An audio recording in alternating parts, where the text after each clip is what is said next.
After a young boy went missing from a mall, the police discovered a disturbing situation that had lasted for 10 years.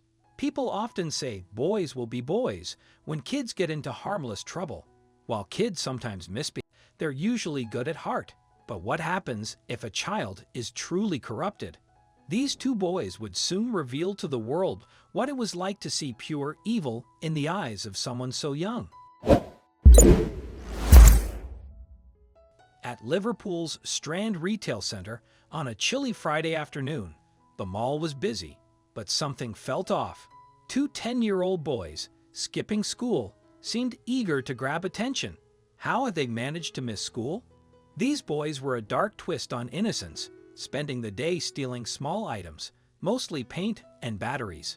Meanwhile, a young mother named Denise was at the mall with her 2-year-old son, James, along with her brother's fiancé and child. With 2 children and plenty of shopping to handle, Denise struggled to keep an eye on James, who wandered from store to store, unaware that 2 boys were watching him closely from a distance. While Denise chatted with the butcher, trying to buy meat for her husband's dinner, the 2 boys noticed she was preoccupied. They decided to approach James, gaining his trust enough to take him by the hand and lead him out of the store. In a matter of seconds, James had vanished. When Denise turned back, her son was nowhere in sight. The young James was led away by 2 boys, 10-year-olds named John Venables and Robert Thompson. Together, they embarked on a 2.5-mile trek from Liverpool to Leeds and finally to the Liverpool Canal. Although many people saw the boys along the way, no one seemed alarmed. It looked like 3 young boys taking a casual stroll. Tragically, things were about to take a much darker turn. When they reached the canal, the boys began to taunt James, threatening to throw him into the water to drown. One of them then picked up the helpless James and threw him headfirst to the ground, injuring him. A lump formed on James's head, and the boys escalated the assault. By now, little James was crying intensely, but a few onlookers who noticed were easily dismissed by John and Robert's lies.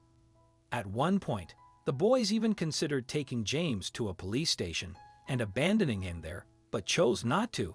Instead, they continued on their way, eventually leading the injured James to a nearby train station. You might not be able to handle what happens next. It is truly horrifying. When the boys reached the train tracks, they forced James to strip naked.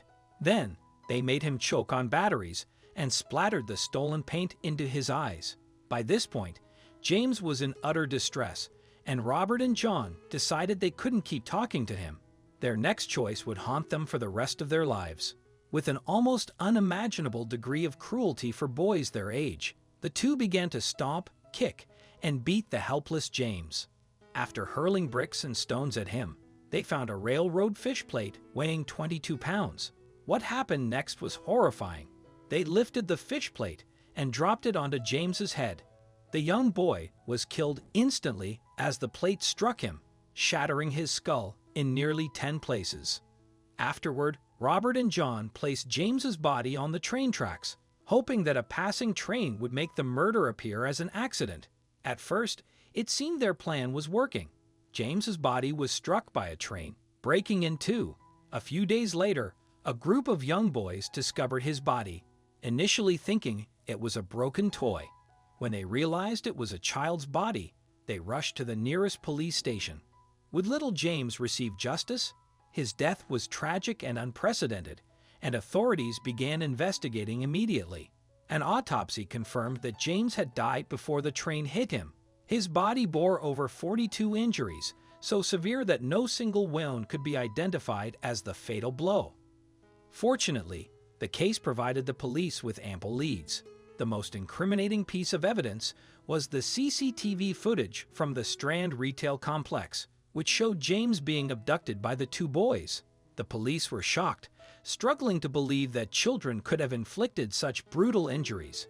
With the CCTV footage in hand, they were just one step closer to identifying the suspects.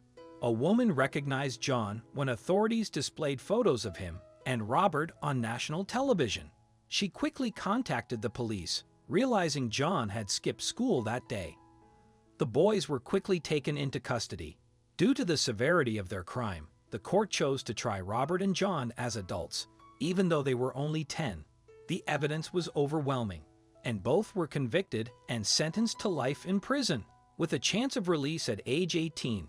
Sadly, 8 years later, they were granted parole, deeply upsetting James's family, especially his mother, Denise. To protect them from potential harm, both young men received new identities. John, however, would later return to prison for offenses involving minors, while Robert's location remains unknown due to witness protection.